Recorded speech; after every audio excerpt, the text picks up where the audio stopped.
بسم اللہ الرحمن الرحیم رب هب لی من الصالحین سبحان ربک رب العزت عما یصفون وسلام علی المرسلین والحمد للہ رب العالمین اللہم صل علی سیدنا محمد وعلی آل سیدنا محمد وبارک وسلم۔ شادی ہونے کے بعد ہر انسان کی یہ فطری تمنا ہوتی ہے کہ میں صاحب اولاد ہو جاؤں، چنانچہ مرد بھی اس کا خواہش مند ہوتا ہے، اس کے لیے دعائیں کرتا ہے، اور عورت بھی اس کے لیے دعائیں کرتی ہے۔ انبیاء کرام نے بھی اس کے لیے دعائیں مانگی، چنانچہ اللہ کے ایک نبی صلی اللہ علیہ وسلم نے دعا مانگی، رب لا تذرنی فردا وانت خیر الوارثین۔ کسی نے دعا مانگی، رب ہب لی من الصالحین۔ اور حضرت زکریا علیہ السلام نے تو بڑھاپے تک دعا مانگی، جب بال سفید ہو گئے تھے اور ہڈیاں بسیدہ ہو گئی تھیں، اس وقت تک اللہ سے دعا مانگتے رہے۔ قرآن مجید گواہی دے رہا ہے کہ انہوں نے کہا، رب انی وہن العظم منی، اے اللہ میری ہڈیاں بسیدہ ہو گئیں، واشتعل الرأس شیبا، اور میرے بال سارے سفید ہو گئے، جیسے دھوپ سفید ہوتی ہے ایسے سفید ہو گئے، ولم اکن بدعائک ربی شقیا، لیکن اے میرے رب میں آپ سے دعا کے قبول ہونے کے بارے میں مایوس نہیں ہوں، ابھی بھی میں دعا مانگتا ہوں، آپ چاہیں تو عطا فرما سکتے ہیں۔ اور پھر اللہ تعالیٰ نے ان کی دعا کو قبول کیا اور اس بڑھاپے میں اللہ نے ان کو بیٹا عطا فرمایا۔ تو یہ ایک فطری تمنا ہوتی ہے انسان کی کہ وہ صاحب اولاد۔ اب بچوں کی پرورش کے بارے میں پچھلے کئی سالوں میں آپ نے بہت سارے بیانات سنے کہ بیٹی کی تربیت کیسی کرنی چاہیے اور بیٹے کی تربیت کیسی کرنی چاہیے، کیونکہ دونوں میں جینڈر کا فرق ہوتا ہے، پرسنالٹیز کا فرق ہوتا ہے، اس لیے بیٹے کی تربیت کا اور انداز ہے، بیٹی کی تربیت کا اور انداز ہے۔ بیٹی کی تربیت میں اس کو نیکی اور حیا اس کی تعلیم زیادہ دینی پڑتی ہے۔ اس کی ایک وجہ ہے، بیٹا بگڑ جائے تو لوگ اس بیٹے کی شخصیت کو تو برا کہتے ہیں، ماں باپ کو برا نہیں کہتے، مگر بیٹی کا معاملہ اور وہ خاندان کی عزت سمجھی جاتی ہے، اس سے اگر اونچ نیچ ہوتی ہے تو یہ خاندان کی بدنامی ہوتی ہے، خاندان کو دھبا لگتا ہے، اس لیے اس کا معاملہ زیادہ نازک ہے، اور قرآن پاک سے اس کا ثبوت ملتا ہے۔ دیکھیں بی بی مریم کہ ہاں جب عیسیٰ علیہ السلام کی ولادت ہوئی تو وہ بچے کو لے کے آئیں، تو قوم نے دیکھا کہ ایک جوان کنواری لڑکی بچے کو اٹھا کے لا رہی ہے، تو کہنے لگی یا مریم لقد جئت شیئا فریا، تو یہ کیا طوفان چیز اٹھا کے لے آئی، ہم تو نہیں ایکسپیکٹ کرتے کہ تیرے ہاں بچہ ہوگا، تیری تو ابھی شادی نہیں ہوئی، رخصتی نہیں ہوئی، تیرے ہاں یہ بچہ کیسے ہو گیا۔ پھر یہی بات نہیں رہی، انہوں نے آگے بھی بات بڑھائی، یا اخت ہارون، اے ہارون کی بہن، ما کان ابوک امرأ سوء وما کانت امک بغیہ، نہ تو تمہارا باپ برا تھا اور نہ تمہاری ماں جو تھی وہ بدکار تھی۔ تو دیکھا عمل تو تھا بی بی مریم کا، لیکن بھائی ماں اور باپ کا بھی تذکرہ ساتھ آ گیا کہ نہ تمہارا باپ برا تھا نہ تمہاری ماں بدکار تھی، تم کیسے یہ بن گئی۔ تو چونکہ خاندان کی بدنامی ہوتی ہے اس لیے بچیوں کی تربیت ایک حساس معاملہ ہے۔ تاہم بیٹوں کی تربیت پہ بھی جتنی ایفرٹس کرنی چاہیے شریعت نے اس کے بارے میں بہت تفصیلات بتائی ہیں۔ تو ہم نے 1200 عورتوں کو کہا اب تم اپنے خامن سے فیڈ لے سکتی ہو، یعنی کنسیو کر سکتی ہو، بچے کو لے سکتی ہو۔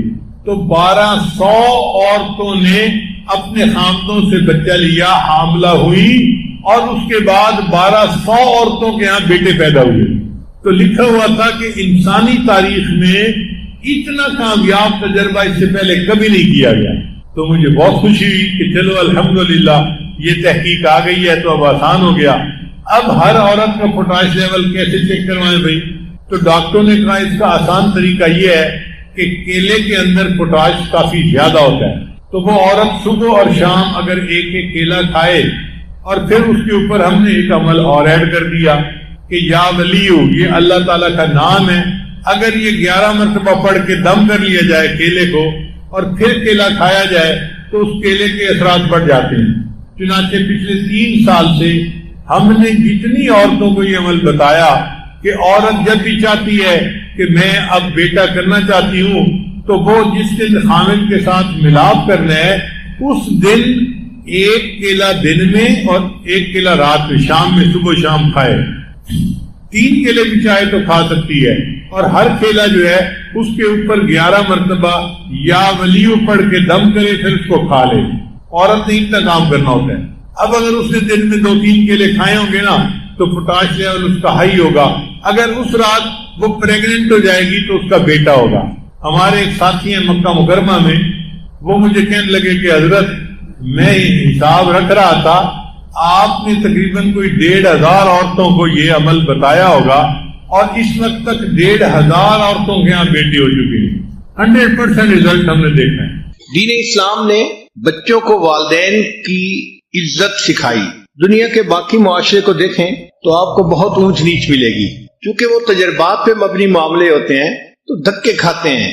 کبھی ایک فیصلہ کر لیا، پھر وقت نے بتایا کہ غلط تھا، پھر اس کو بدل کے دوسرا فیصلہ کر لیا. تو یہ جتنے اس قسم کے انسانی بنائے ہوئے قانون ہیں یہ ٹائم ٹیسٹ کے اوپر فیل ہو جاتے ہیں، وقت کے ساتھ فیل ہو جاتے ہیں. چنانچہ ایک ایسا وقت بھی آیا کہ کفر نے یہ فیصلہ کیا کہ نوجوان بچوں کو اپنی زندگی گزارنے کی فریڈم دینی چاہیے، اور یہ جو ماں باپ ہر وقت ان کے سر پہ سوار ہیں ان کا تعلق الگ کرنا چاہیے.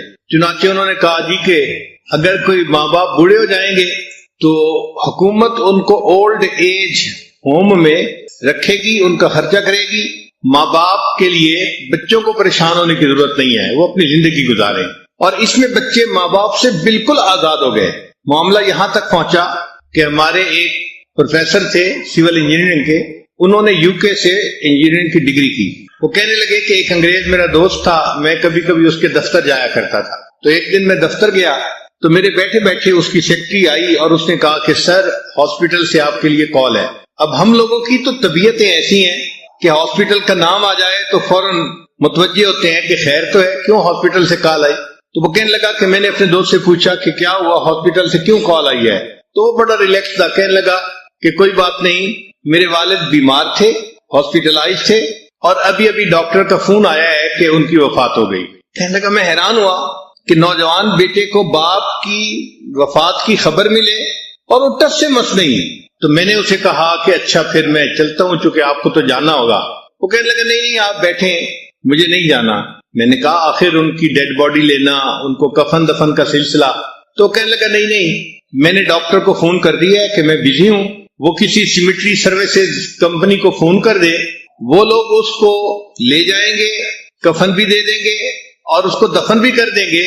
اینڈ میں نے اسے کہا ہے کہ send the bill to me for payment, کہ بل مجھے بھیج دینا، میں اس کی پیمنٹ کر دوں گا.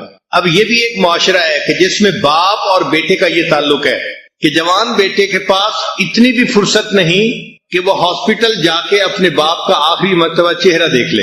وہ کہتے ہیں کہ جی میں نے انہیں کہہ دیا ہے کہ تم اس کو دفن کر دینا اور بل بھیج دینا، میں اسے پے کر دوں گا. 1985 کے قریب کی بات ہے، امریکہ کی ایک ریاست ہے کنیکٹیکٹ، وہاں پر ایک ماں نے اپنے بیٹے کے اوپر کیس کیا. ماں نے کیس یہ کیا کہ میرا خاوند فوت ہو گیا اور میں اپنے جوان بیٹے کے ساتھ ایک گھر میں رہتی ہوں، اور میرا کیس یہ ہے کہ میرے اس بیٹے نے ایک کتا پالا ہوا ہے، یہ دن میں تقریباً 2 سے 3 گھنٹے اس کتے کے ساتھ گزارتا ہے، اس کو نہلاتا ہے، اس کو کھانا کھلاتا ہے، اس کو بھاگنے کے لیے باہر لے کے جاتا ہے. 2 سے 3 گھنٹے یہ اس کے ساتھ سپینڈ کرتا ہے. میں اس کی ماں ہوں، میں اسے کہتی ہوں کہ بیٹا دن میں 5 منٹ کے لیے میرے کمرے میں بھی آ جاؤ تاکہ تمہیں چہرہ دیکھ سکوں، اور یہ میری بات نہیں مانتا. تو عدالت اس کو حکم دے کہ دن میں 5 منٹ کے لیے یہ مجھے ضرور ملا کرے، مجھے چہرہ تو دکھا دیا کرے. اب اس پہ بیٹے نے بھی وکیل کیا اور ماں نے بھی وکیل کیا، اور اس کی جو پروسیڈنگز تھی وہ ٹی وی کے اوپر پوری قوم کو دکھائی گئی. اور 1 سال تقریباً لمبا کیس چلنے کے بعد جج نے فیصلہ یہ کیا کہ کتا چونکہ لڑکے نے خود پالا ہے، کتا اس کی ذمہ داری ہے، لائبلٹی ہے. 3 گھنٹے لگتے ہیں یا 5 گھنٹے لگتے ہیں، اس کو لگانے پڑیں گے، کتے کا خیال رکھنا پڑے گا. رہ گئی بوڑھی ماں تو یہ بچے کی کوئی لائبلٹی نہیں ہے. اگر کوئی مسئلہ ہے تو اپلیکیشن دی جائے تو حکومت اس کو اولڈ ایج ہوم میں بھیج دے گی اس عورت کو. ہم بچے کو نہیں کہہ سکتے کہ وہ 5 منٹ کے لیے اپنی ماں کے پاس ضرور جائے، بچے کی اپنی مرضی ہے، جائے یا نہ جائے. اب جہاں ماں اور بیٹے کا یہ تعلق ہوگا وہاں ماں باپ کی کیا عزت اور قدر رہی. جب انہوں نے دیکھا کہ بچے بالکل ہی ماں باپ سے کٹ گئے اور ماں باپ کو جواب دیتے ہیں کہ you spend your life, let me spend my life, تو پھر انہیں محسوس ہوا کہ نہیں ہم نے ٹو مچ کر لیا ہے، بچوں کو اتنی آزادی نہیں دینی چاہیے، یہ ینگ بلڈ غلط ڈیسیژن لے لیتا ہے، تو ان کو کوئی نہ کوئی سرپرست ہونا چاہیے، کوئی نہ کوئی سمجھانے والا ہونا چاہیے. چنانچہ آج کل کفر کے ماحول میں جو ریسرچز آ رہی ہیں اس میں نئے سرے سے پھر بچوں کو کہا جا رہا ہے کہ تم اپنے ماں باپ کے ساتھ اچھا سلوک کرو اور ان کے ساتھ تعلق رکھو اور ان کی باتوں کو سنا کرو. چنانچہ ایک ریسرچ ہے duties of a son toward the parents. یہ کفر کی دنیا کی ریسرچ ہے. وہ کہتے ہیں کہ you should serve your parents, تم اپنے ماں باپ کی خدمت کرو. Don't forget parents are getting old. یہ نہ بھولو کہ ماں باپ وقت کے ساتھ ساتھ بوڑھے ہو رہے ہیں تو ان کو خدمت کی زیادہ ضرورت ہے. چنانچہ چائنا نے ایک نیا لا بنایا ہے کہ children have to take care of physical and emotional needs of the parents. If they do not visit them often, so they will pay fine and they can go to the jail. یہ China نے نیا قانون بنایا ہے کہ اگر بچے اپنے ماں باپ کو نہیں ملتے اور ان سے تعلق نہیں رکھتے ان کو فائن بھی ہو سکتا ہے اور ان کو جیل بھی جانا پڑے گا. یوکرین میں ایک قانون بنا کہ parents can sue their children for financial support, کہ اگر بچے ماں باپ کا خیال نہیں رکھتے تو ماں باپ ان پر مقدمہ کر سکتے ہیں، سو کر سکتے ہیں ان سے فائنینشیل سپورٹ لینے کے لیے. جاپان میں جو فاسٹسٹ ایجنگ پاپولیشن ہے تو وہاں پر ایک قانون بنایا گیا that government will help them to get care taken for their parents، کہ اگر بچے خود اتنا بوجھ نہیں اٹھا سکتے تو وہ گورنمنٹ کو اپلائی کریں گے اور گورنمنٹ ان کی ہیلپ کرے گی کہ ان کے ماں باپ کی کیئر ٹیکنگ ہو. تاہم یہ قانون تو بن گیا نا کہ بچوں کو ماں باپ کا خیال رکھنا پڑے گا. اس وقت جاپان میں جو سب سے اچھی کمپنیز چل رہی ہیں یہ وہ کمپنیز ہیں جو اولڈ ایج لوگوں کو کمپینین سپلائی کرتے ہیں. یعنی 2 گھنٹے کے لیے 1 گھنٹے کے لیے بکنگ کروائی جاتی ہے اور بوڑھے بندے نے گھر کے جس کام کے لیے بکنگ کروائی کوئی بندہ آئے گا اور اس کام کو اتنی دیر میں کر کے چلا جائے گا. اگر اس نے فرض کو بکنگ کروائی کہ مجھے باتیں کرنی ہیں تو 1 گھنٹے کے لیے ایک عورت آئے گی، اس سے فیس لے گی اور اس کے ساتھ کسی بھی ٹاپک پہ، پالیٹکس پہ، کوئی اور اس کا جو ہابی ہوگا اس کے اوپر بات چیت کر کے گھڑی دیکھ کے ایگزیکٹ 1 گھنٹے کے بعد واپس چلی جائے گی. یعنی کمپینین کے لیے وہ ترس رہے ہوتے ہیں بوڑھے ماں باپ. یہ کمپنیاں جاپان میں سب سے زیادہ گرو کر رہی ہیں. فرانس اور جرمنی نے اب نیا قانون بنایا ہے that government has to take care of the elderly people، کہ گورنمنٹ بوڑھے لوگوں کی اب کیئر ٹیکنگ خود کرے گی. دین اسلام کی خوبصورتی دیکھیے کہ شریعت نے کہا کہ بچے جو ہیں ان کو ماں باپ نے پالا پوسا، چھوٹے تھے ان کو بڑا کیا، ان کو تعلیم دلائی، ان کو کسی قابل بنایا، تو ماں باپ کی اس قربانی کو بھول نہیں سکتے. لہذا اب یہ بچے اگر بڑے ہو جائیں تو ان کو چاہیے کہ یہ اپنے ماں باپ کا ادب کریں، ان کو ریسپیکٹ دیں اور ان کی خدمت کریں اور اس کو اپنی سعادت سمجھیں. شریعت نے تو یہاں تک کہا وَلَا تَقُلْ لَهُمَا أُفٍّ وَلَا تَنْهَرْهُمَا وَقُلْ لَهُمَا قَوْلًا كَرِيمًا، کہ ماں باپ کے سامنے تم اف بھی مت کرو اور ان کو انکار نہ کرو، اور بات کرنی ہو تو بڑے ادب سے محبت سے بات کرو، جس طرح کوئی غلام اپنے آقا سے بات کرتا ہے احترام کے ساتھ، تم اپنے ماں باپ کے ساتھ اس احترام کے ساتھ بات کرو. چنانچہ شریعت نے کہا الجنت تحت اقدام امہاتکم، کہ جنت تمہارے لیے ماں کے قدموں کے نیچے ہے. قدموں کا تذکرہ کیوں کیا گیا؟ کہ انسان کے جسم میں قدم سب سے نیچے ہوتے ہیں، اگر اس سے بھی نیچے کوئی چیز ہوتی تو شاید اس کا تذکرہ کر دیا جاتا. تو اس کا مطلب یہ کہ ماں باپ کے سامنے انسان جتنا بچھے شریعت اس کو اتنا ثواب دے گی. کتنی خوبصورت شریعت ہے. نبی علیہ السلام نے ارشاد فرمایا کہ جو بندہ اپنی ماں یا اپنے باپ کے چہرے پر 1 مرتبہ محبت کی نظر ڈالتا ہے، ہر نظر ڈالنے پر اس کو 1 حج یا عمرے کا ثواب ملتا ہے. صحابہ کرام نے سوال کیا اے اللہ کے نبی صلی اللہ علیہ وسلم اگر کوئی بار بار دیکھے؟ نبی اسلام نے فرمایا جتنی بار دیکھے گا اتنی بار حج اور عمرے کا ثواب ملے گا. جن کے چہروں کو محبت کی نظر سے دیکھنا عبادت ہے، ان کی خدمت کرنے سے اللہ کتنے راضی ہوں گے. تو دین اسلام نے ایسی تعلیم دی کہ جو ہر دور اور ہر زمانے میں بہترین تعلیم ہے.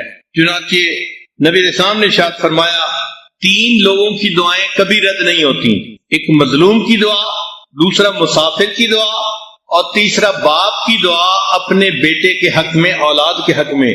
کبھی اللہ اس کو رد نہیں فرماتے، ہمیشہ قبول فرماتے ہیں. حضرت عثمان غنی لانو کے زمانے میں اسامہ لانو نے ایک باغ لگانا تھا تو اس کے لیے وہ بہترین نسل کی کھجوریں لے کے آئے کہ میں کھجوریں زمین میں ڈالوں گا اور اس سے درخت بنیں گے اور ان کا مجھے پھل ملا کرے گا. اور اس کے لیے انہوں نے 1000 درہم یا دینار جو بھی کرنسی تھی وہ خرچ کی. جب وہ گھر کھجوروں کی بوریاں آئیں تو والدہ کو پتہ نہیں تھا. والدہ نے کھجوریں دیکھ کے ان کو ٹیسٹ کیا تو ان کو اچھی لگی. حضرت اسامہ رضی اللہ عنہ نے اپنی والدہ کو بتانا بھی گوارا نہ کیا کہ امی یہ میں نے باغ لگانے کے لیے بیج کے طور پہ منگائی ہیں، کھانے کے لیے نہیں ہے. 1000 درہم کی کھجوریں ان کی والدہ نے کھا لی اور وہ خاموش رہے. کسی نے پوچھا کہ آپ نے باغ لگانا تھا. وہ کہنے لگے کہ مجھے باغ لگانے کی اتنی خوشی نہ ہوتی جتنی خوشی مجھے اس بات کی ہے کہ میری والدہ کو کھجوریں پسند آئیں اور انہوں نے ان کو کھا لیا. حضرت ابو ہریرہ رضی اللہ تعالیٰ عنہ کے بارے میں آتا ہے کہ جب بھی اپنے گھر سے باہر نکلنے لگتے تھے ہمیشہ پہلے اپنی والدہ کے پاس جاتے تھے، ان کو سلام کرتے تھے، ان کو بتاتے تھے اور پھر گھر سے جاتے تھے. اور جب گھر واپس آتے تھے تو پہلا کام اپنی والدہ کو سلام کر کے بتاتے تھے. اتنا اپنی والدہ کا وہ احترام فرماتے تھے. سیدنا امام اعظم ابو حنیفہ رحمۃ اللہ علیہ اپنی والدہ کا بہت احترام کرتے تھے. اللہ کی شان کے امام اعظم تو جوانی کی عمر میں بہت بڑے فقیہ بن گئے تھے اور ان کا فتویٰ چلتا تھا. 120 ہجری سے امام اعظم کا فتویٰ چلنا شروع ہوا. باقاعدہ وہ اپنے استاد کی مسند پر بیٹھ گئے اور ان کا باقاعدہ فتویٰ چلتا تھا. 120 ہجری سے ان کا چلنا شروع ہوا. اب گھر میں کئی والدہ کو مسئلہ پوچھنا ہوتا تو والدہ بیٹے سے بھی پوچھ سکتی تھی، لیکن ایک اور عالم تھے، فقیہ تھے جو بڑی عمر کے تھے اور والدہ کے دل میں ان کی عقیدت تھی کہ بڑے عالم ہیں اور پرانے عالم ہیں تو وہ پکا مسئلہ بتائیں گے. تو والدہ اپنے بیٹے کو کہتی کہ نعمان مجھے ان کے پاس لے چلو، میں نے ان سے کچھ مسائل پوچھنے ہیں. تو امام اعظم رحمت اللہ علیہ اپنی والدہ کے لیے اونٹ منگواتے اور ان کو اونٹ پہ سوار کرتے اور اونٹ کی نکیل خود پکڑتے اور لے کے چلتے. راستے میں امام اعظم کے کئی شاگرد ملتے، وہ کہتے کہ حضرت ہم اونٹ کی نکیل لے کے چلتے ہیں. فرمانے لگے نہیں، میری والدہ سوار ہیں، اب اس اونٹ کی نکیل میں ہی پکڑ کے چلوں گا. جب اس فقیہ کے پاس پہنچتے تو دروازہ کھٹکھٹاتے، وہ باہر آتا تو آپ بتاتے کہ جی میری والدہ آپ سے مسئلہ پوچھنے کے لیے آئی ہیں. اچھا کئی مرتبہ مسئلہ ایسا ہوتا تھا کہ جو ان کو بھی نہیں آتا تھا تو وہ امام اعظم کو اشارہ کرتے کہ مجھے تو اس کے جواب کا نہیں پتا. تو امام اعظم ابو حنیفہ رحمت اللہ علیہ آہستہ آواز سے ان کو مسئلہ بتا دیا کرتے تھے اور پھر وہ اونچی آواز سے امام صاحب کی والدہ کو مسئلہ بتاتے. ساری عمر ایسا ہوتا رہا اور امام صاحب نے اپنی والدہ کو یہ نہ بتایا کہ امی جو مسئلہ پوچھنے جا رہی ہیں وہ آدمی تو مجھ سے پوچھ کے مسئلے کا جواب دیتا ہے. صرف اس لیے خاموش رہے کہ اگر میری والدہ کو تسلی اسی طرح ہوتی ہے تو ان کے دل کی خوشی کا ہونا زیادہ ضروری ہے. ابن سیری رحمت اللہ علیہ، محمد ابن سیری جنہوں نے تعبیر رویا کتاب لکھی، ان کے بارے میں ان کی بہن حفصہ بنت سیری کہتی ہیں کہ اپنی والدہ سے گفتگو کرتے ہوئے وہ اتنا آہستہ بولتے تھے کہ ہم حیران ہوتے تھے کہ اتنا آہستہ. زندگی بھر انہوں نے اپنی آواز اپنی والدہ کی آواز سے بلند نہیں کی، اتنا ان کا احترام کرتے تھے. ان کی والدہ کو کچھ خاص ڈیزائن اور رنگ والے کپڑے بڑے پسند تھے. تو جب ابن سیرین کو پتہ چلا کہ میری والدہ ایسے کپڑے رنگ والے پہننا پسند کرتی ہے تو وہ رنگریز کے پاس گئے رنگ سیکھنے کے لیے اور اس کے بعد اپنی والدہ کے کپڑے خود رنگا کرتے تھے تاکہ میری والدہ اس رنگ کے کپڑوں کو پہنے گی اور اس کو خوشی ملے گی. بابا فرید رحمت اللہ علیہ بڑے مشائخ میں گزرے ہیں، بہت شیریں زبان تھے، بات ایسے انداز سے کرتے تھے کہ دوسرے بندے کا دل مو لیتے تھے. ایک مرتبہ انہوں نے بڑی محبت سے اپنی والدہ سے بات کی تو ماں نے کہا کہ بیٹا تو بفضل خدا شکر کی طرح شیریں ہی رہے گا. یہ ماں نے دعا دی کہ تو بفضل خدا شکر کی طرح شیریں ہی رہے گا. ماں کی دعا اس طرح قبول ہوئی کہ آج بھی ان کو مرنے کے بعد بابا فرید شکر گنج کہتے ہیں. اللہ نے نام کا حصہ بنا دیا شکر کو. اب ایک نئی ریسرچ ہے، سائنٹیفک ریسرچ کفر کے ماحول میں، کہ آپ اپنے والدین کی خدمت کیسے کر سکتے ہیں. دین اسلام نے تو بتایا کہ آپ ان کو اپنے ساتھ رکھیں، ان کی باتوں کو سنیں، اس پر عمل کریں، ان کو خوش رکھیں، ان کی خدمت کریں. جتنا ان کو آپ خوش رکھیں گے آپ گویا اپنے پروردگار کو خوش کریں گے. لیکن کفر کے ماحول میں چونکہ معاملہ ذرا مختلف ہے تو انہوں نے ریسرچ کی کہ اپنے باپ کی خدمت ایک بیٹا کیسے کر سکتا ہے. چنانچہ پہلی بات وہ کہتے ہیں کہ باپ کی خدمت اس طرح بھی کر سکتا ہے کہ اپنے ماں باپ کے لیے ڈاکٹر سے اپوائنٹمنٹ لی جائے. ذرا ان پوائنٹس کو سنیں آپ کو ہنسی آئے گی کہ یہ ماں باپ کو ہیلپ کرنے کا طریقہ ہے کہ ماں باپ بوڑھے ہیں، ان کے لیے فون کرنا، باتوں کو یاد رکھنا، دوسرے سے بات کرنا ڈیفیکلٹ ہے، تو اب آپ ان کی ہیلپ کریں کہ ان کے لیے ڈاکٹر سے اپوائنٹمنٹ آپ لیا کریں. پھر بوڑھی عمر میں چونکہ میموری لاس ہو جاتا ہے، انسان کی جو میموری ہے وہ کافی ساری ختم ہو جاتی ہے، تو اس کے لیے اومیگا 3 فیٹی ایسڈ والی چیزیں جیسے مچھلی ہے اور اس قسم کی غذائیں ہیں، یہ ان کو کھلانی چاہیے تاکہ ان کے میموری لاس کو کم کیا جا سکے. پھر اپنے ماں باپ کو ٹیکنالوجی سے اپ ڈیٹ رکھیں، یہ ان کی ریسرچ ہے. یعنی بوڑھے بندے کو آئی فون لے کے دیں اور اس کو چلانا سکھائیں اور اس کو کہیں کہ وہ اپنا واٹس ایپ گروپ بنائے. پھر ایک اور پوائنٹ کہ ورک ود دیئر فارماسسٹ، کہ جو ان کا فارماسسٹ ہو اس کے ساتھ تعلق رکھیں. یہ بہت اچھا پوائنٹ ہے کیونکہ وہ کسی بھی ڈاکٹر کو دکھائیں گے کسی بھی مرض کے لیے، لیکن دوائی تو انہوں نے ایک دکان سے لینی ہے نا، فارمیسی سے. تو فارماسسٹ کو پتا ہوتا ہے کہ کس بندے کو کون کون سی دوائیں دی جا رہی ہیں کس کس بیماری کے لیے. تو ان کے ساتھ اگر رابطہ رکھیں گے تو ماں باپ کی بیماریوں کا، ان کی صحت کا اچھا پتہ چلتا رہے گا. پھر ایک ریسرچ یہ ہے کہ ان کے لیے ڈرائیور کا بندوبست کریں، اور ایک ریسرچ یہ ہے کہ ماں باپ سے محبت کا اظہار بھی کریں. یہ بہت ویلڈ پوائنٹ ہے. نوجوان بچے کئی مرتبہ سوچتے ہیں ہم تو ماں باپ سے بہت محبت کرتے ہیں، مگر محبت اظہار چاہتی ہے. نوجوان اظہار نہیں کر پاتے، یہ غلطی کرتے ہیں. ایک مرتبہ میں کتاب کا مطالعہ کر رہا تھا، محمد سرمد کی عمر 2 سال کی تھی. وہ میرے کمرے میں آیا، سلام کیا، میں نے جواب دیا اور کتاب پڑھتا رہا. تھوڑی دیر کے بعد وہ واپس چلا گیا. میں نے کہا بچہ ہے، یہ کھیل رہا ہوگا، جائے گا باہر کھیلے گا. تھوڑی دیر کے بعد وہ اپنی ماں کے ساتھ آیا اور رو رہا تھا. تو میں نے پوچھا یہ رو کیوں رہا ہے؟ تو اس کی والدہ نے کہا جی کہ یہ میرے پاس آیا ہے اور آ کے کہہ رہا ہے کہ اب دادا ابو مجھ سے پیار نہیں کرتے، تو میں اس کو لے کے آئی ہوں کہ تم یہ بات کیسے کہہ رہے ہو. میں نے اس سے پوچھا محمد سرمد آپ یہ بات کیوں کہہ رہے ہیں؟ اس نے مجھے آپ پہ جواب دیا، دادا ابو میں آپ کے پاس روزانہ آتا ہوں نا، آپ مجھے حق کرتے ہیں، کس کرتے ہیں، تو مجھے پتہ چلتا ہے کہ آپ مجھ سے پیار کرتے ہیں. آج میں آیا ہوں، آپ کتاب پڑھ رہے تھے، میں نے سلام کیا، آپ نے مجھے جواب دے کے کتاب ہی پڑھتے رہے، تو آج مجھے محسوس ہوا کہ اب آپ مجھ سے محبت نہیں کرتے. ایک چھوٹا بچہ اگر وہ بھی اس چیز کو محسوس کرتا ہے کہ دوسرا بندہ محبت کا اظہار کیوں نہیں کر رہا، تو ماں باپ کو تو بڑھاپے میں اس کی زیادہ ضرورت ہوتی ہے. لہذا ماں باپ کے سامنے محبت کا اظہار کرنا چاہیے، زبان سے کہنا بھی چاہیے ہمیں محبت ہے، ہم آپ کی ریسپیکٹ کرتے ہیں، اور ان کو کبھی کبھی ان کی طبیعتوں کے موافق کچھ گفٹ بھی لے کے دینے چاہیے. کیونکہ تہادو تہابو، نبی علیہ السلام نے ارشاد فرمایا کہ ہدیہ دینے سے محبت بڑھتی ہے. عبداللہ بن عمر رضی اللہ عنہ کی روایت ہے، نبی علیہ السلام تشریف فرما تھے، ایک نوجوان آیا اور اس نے کہا کہ اللہ کے نبی صلی اللہ علیہ وسلم میں جہاد کے لیے آیا ہوں. تو نبی علیہ السلام نے پوچھا کہ تمہارے والدین ہیں؟ اے اللہ کے نبی صلی اللہ علیہ وسلم میں والدین سے مل کے آیا ہوں مگر ان کی آنکھوں میں آنسو تھے. مل کے آیا ہوں مگر ان کی آنکھوں میں آنسو تھے. تو جیسے انہوں نے یہ کہا تو نبی علیہ السلام نے فرمایا اچھا تم واپس گھر جاؤ، جس طرح ان کو تم روتا چھوڑ کے آئے ہو، اب جا کر اس طرح ان کا دل خوش کرو کہ وہ مسکرائیں اور ہنسیں. تو نبی علیہ السلام نے بات سمجھائی کہ دیکھو ماں باپ کے دل کو خوش کرنا کتنا عظمت والا کام ہے.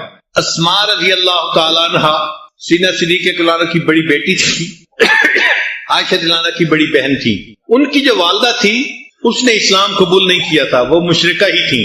چنانچہ ایک مرتبہ ان کی والدہ ان کو ملنے کے لیے آئی تو اسماء رضی اللہ عنہ نے نبی علیہ السلام سے پوچھا اے اللہ کے حبیب صلی اللہ علیہ وسلم میری والدہ میرے پاس مہمان آ رہی ہیں اور وہ مشرکہ ہیں، تو میرے لیے کیا حکم ہے؟ نبی علیہ السلام نے فرمایا اگرچہ وہ مشرکہ ہیں، اسلام ابھی قبول نہیں کیا، تم ان کی خدمت کرو اس لیے کہ وہ تمہاری ماں ہیں. تو دین اسلام کی خوبصورتی دیکھیں کہ ماں باپ کافر بھی ہوں، شریعت ان کا احترام سکھاتی ہے. فرمایا کہ تم دنیا کے اندر وصاحبہما فی الدنیا معروفا، تم دنیا کے اندر ان مشرک ماں باپ کے ساتھ بھی مناسب زندگی گزارو، اچھی زندگی گزارو، ان کا احترام دل میں رکھو. کہتے ہیں کہ بیٹا اپنے باپ پہ جاتا ہے، الولد سر لابی، اپنے باپ کا راز ہوتا ہے. انگریزی میں ایک کوٹیشن ہے کہ apple does not fall for from the tree, کہ سیب جو ہے نا وہ درخت سے بہت دور نہیں گرتا، جب سیب گرتا ہے تو درخت کے قریب ہی گرتا ہے. اس کا مطلب یہ کہ بیٹا جو ہے وہ اپنے باپ کے اخلاق کے قریب ہی ہوتا ہے. اسی لیے جو نیک لوگوں کی اولادیں ہوتی ہیں ان کو تھوڑی محنت کرنی پڑتی ہے، مگر اس پر اللہ ان کے ساتھ زیادہ مہربانی فرما دیتے ہیں. ماں باپ کے پاس جب بیٹھیں تو اپنے بچپن کے کچھ واقعات سنائیں، اس لیے کہ جب آپ اپنے بچپن کے واقعات سنائیں گے تو ماں باپ آپ کے ساتھ گفتگو میں زیادہ انوالو ہو جائیں گے، اور ان کو یہ میسج ملے گا کہ آپ ان کے بچپن کے احسانات کو بھولے نہیں ہیں، ابھی بھی یاد رکھتے ہیں. تو بچپن کی باتیں ماں باپ کو سنانا، آپ نے اس طرح مجھے چیز لے کے دی تھی، آپ نے اس طرح یہ کام کیا تھا، تو ماں باپ کو یہ میسج ملتا ہے کہ ہم نے جو بچوں کی پرورش کی تھی یہ اس احسان کو بھولے نہیں، اس بڑھاپے میں بھی انہوں نے اس کو یاد رکھا ہوا ہے. اگر ماں باپ دوسرے شہر یا دوسرے ملک میں رہتے ہو تو ان کو فریکوینٹلی کال کرنا چاہیے اور ان کو اپنے بارے میں انفارم رکھنا چاہیے. اور ایک ریسرچ یہ بھی ہے کہ ماں باپ جب بوڑھے ہو جائیں اور بچے ان کو ملنے کے لیے آئیں تو بچے صرف زبانی سلام نہ کریں بلکہ ان کو ہگ کریں اور ان کے ہاتھوں کو کس کریں. یہ ہگ اور کس جو ہے ان کے برین میں ایسے ہارمون کو پیدا کرتی ہے کہ ان کو اپنائیت کا احساس ہوتا ہے اور ان کی صحت پر اس کا پازیٹیو اثر ہوتا ہے. تو جیسے چھوٹے بچے کو ہگ اینڈ کس کرنے کا اثر ہوتا ہے، اسی طرح بوڑھوں کے اوپر بھی اس کا بہت پازیٹیو اثر ہوتا ہے. تو صرف زبان سے ہی سلام کرنے کو کافی نہ سمجھیں، بلکہ اگر والد کو سلام کیا تو ان کو حگ بھی کرے اور ان کے ہاتھوں کو بوسہ بھی دیں. یہ حگ اور کس ان کی بدن کی ضرورت گویا بن جاتی ہے. آگے ایک ریسرچ ہے کہ 5 languages of love for parents, 5 زبانیں ہیں جو محبت کی زبانیں کہلاتی ہیں اور ماں باپ پہ اس کا بہت اچھا اثر پڑتا ہے. پہلی بات ورڈز آف افرمیشن، ماں باپ کو کہنا ابو آئی لو یو،